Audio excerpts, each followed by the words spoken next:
Assalamualaikum warahmatullahi wabarakatuh. Nah, masih bersama saya Mareta Aprianti. Di sini saya akan menjelaskan materi mengenai pasar modal. Nah, apa itu pengertian dari pasar modal? Pasar modal merupakan sebuah pasar yang bergerak secara terorganisir di mana terdapat berbagai aktivitas perdagangan surat penting. Nah, surat penting tersebut dapat berupa saham, ekuitas, obligasi, surat pengakuan hutang, serta surat penting lainnya yang diterbitkan oleh pemerintah atau perusahaan swasta dengan menggunakan jasa perantara, komisioner, dan juga underwriter. Nah, dalam Undang-Undang Nomor 8 Tahun 1995 juga disebutkan mengenai arti pasar modal, yaitu sebuah kegiatan yang berkaitan dengan aktivitas perdagangan efek serta penawaran umum. Perusahaan publik yang berkaitan dengan efek yang diterbitkannya dan juga lembaga serta profesi yang berkaitan dengan efek. Kemudian ada peran pasar modal. Nah, dalam perekonomian di Indonesia, capital market memiliki beberapa peran penting di dalamnya. Nah, di antaranya yang pertama yaitu sebagai lembaga perantara atau intermediasi keuangan selain bank. Yang kedua ada memungkinkan para investor untuk turut berpartisipasi dalam kegiatan bisnis yang menguntungkan. Yang ketiga ada memungkinkan aktivitas bisnis untuk mendapatkan dana atau pihak lain untuk memperluas usaha ataupun ekspansi. Dan yang keempat ada memungkinkan aktivitas bisnis untuk berperan menjadi pemisah operasi bisnis dengan ekonomi dari kegiatan keuangan. Dan yang terakhir memungkinkan para pemegang surat berharga memperoleh likuiditas dengan cara menjual surat berharga yang dipunyainya terhadap pihak lain. Nah, kemudian ada jenis dari pasar modal. Menurut gagasan yang disebut oleh Sunaria, jenis capital market yang pertama yaitu primary market. Nah, pengertiannya itu tempat untuk pertama kali dibukanya penawaran saham oleh emiten sebelum memiliki perdagangan di pasar sekunder. Nah, yang kedua ada secondary market. Nah, secondary market ini merupakan tempat perdagangan saham yang sudah melalui masa penawaran di pasar perdana. Yang ketiga ada third market. Nah, third market ini merupakan tempat perdagangan saham di luar bursa. Yang keempat ada fourth market. Nah, fourth market ini merupakan wujud dari perdagangan efek antara pemegang saham maupun proses pemindahan saham antara pemegang saham dengan jumlah nominal yang cukup besar. Kemudian selanjutnya ada tujuan dan fungsi pasar modal. Nah, tujuannya yang pertama adalah memberikan kesempatan terhadap masyarakat untuk meningkatkan pertumbuhan ekonominya. Kemudian memberikan kesempatan terhadap masyarakat untuk turut mempunyai perusahaan serta ikut serta dalam menikmati hasilnya atau laba. Nah, secara umumnya fungsi dari pasar modal ini terdapat 6 macam. Yang pertama, menambah modal usaha. Nah, yang dimaksud dengan menambah modal usaha ini adalah dengan menambah modal usaha dengan cara menjual saham yang dimiliki ke capital market. Nah, saham tersebut nantinya akan dibeli oleh perusahaan lain, masyarakat umum, atau bahkan lembaga pemerintah. Kemudian ada pemerataan pendapatan.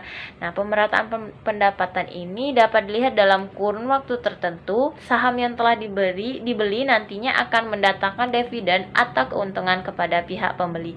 Kemudian yang ketiga ada sarana peningkatan kapasitas produksi. Nah, terdapatnya tambahan modal yang diperoleh dari capital market, maka produktivitas perusahaan akan ikut meningkat. Yang keempat ada sarana menciptakan tenaga kerja. Nah, keberadaan pasar modal dapat menjadi pemicu munculnya berkembangnya industri lain yang bisa melahirkan lapangan kerja yang baru. Kemudian yang kelima ada sarana meningkatkan pendapatan negara. Nah, dividen yang diperoleh oleh pemegang saham akan dikenakan pajak oleh pemerintah, sehingga adanya pajak tersebut dapat memberikan pendapatan tambahan bagi negara. Dan yang terakhir yang keenam ada indikator perekonomian negara. Nah, kegiatan ekonomi atau jual beli di pasar modal yang padat atau tinggi mengindikasikan bahwa kegiatan bisnis perusahaan berjalan dengan baik. Namun hal ini juga berlaku sebaliknya. Kemudian selanjutnya ada lembaga yang terlibat di pasar modal. Nah, menurut Undang-Undang Nomor 8 Tahun 1995, ada beberapa lembaga yang terlibat langsung dalam pasar modal. Nah, di antaranya seperti yang pertama yaitu anggota Bursa Efek. Nah, media perdagangan efek yang mempunyai izin usaha dari Bapepam sekaligus mempunyai hak untuk memakai sarana atau sistem dari Bursa Efek sesuai aturan. Yang kedua ada Biro Administrasi Efek. Nah, pihak yang melaksanakan pencatatan kepemilikan efek dan juga pembagian hak yang berkaitan dengan efek. Yang ketiga ada Bursa Efek, yaitu penyedia sekaligus penyelenggara sarana untuk mempertemukan penjual dengan pembeli. Yang keempat ada emiten, yaitu pihak yang membuat penawaran umum. Kemudian ada kustodian, yaitu penyelenggara jasa dari penitipan efek sekaligus harta lain. Nah, berkaitan dengan efek dan jasa lain, termasuk di dalamnya ialah dividen, bunga, dan lain-lain, dan juga melakukan penyelesaian transaksi efek. Kemudian ada lembaga clearing dan penjamin. Nah, penyelenggara penjaminan penyelesaian pada transaksi bursa serta jasa clearing. Kemudian ada lembaga penyimpanan dan penyelesaian. Nah, yaitu pihak penyelenggara kegiatan kustodian sentral bagi bank kustodian, nah perusahaan efek dan yang lainnya. Kemudian ada manajer investasi, yaitu pengelola portofolio efek untuk para nasabah. Kemudian ada Menteri Keuangan Republik Indonesia. Kemudian ada penjamin emisi efek, yaitu lembaga yang membuat kontrak dengan emiten guna melaksanakan penawaran umum untuk kepentingan emiten.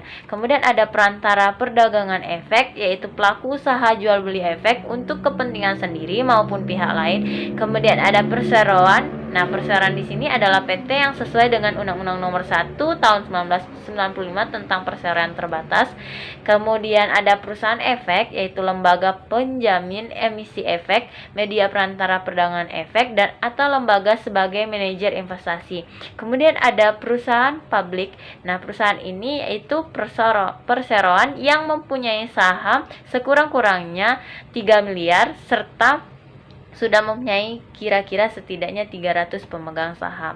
Kemudian ada yang terakhir ada wali amanat, yaitu pihak yang mewakili kepentingan dari pemegang efek yang bersifat hutang. Kemudian ada contoh pasar modal. Nah, contoh pasar modal di sini yang ada di Indonesia yaitu Bursa Efek atau Indonesia Stock Exchange, BEI atau IDX. Nah, BEI merupakan gabungan dari Bursa Efek Jakarta atau BEJ dengan Bursa Efek Surabaya atau BES. Nah, sementara untuk contoh pasar modal yang ada di dunia ialah sebagai berikut.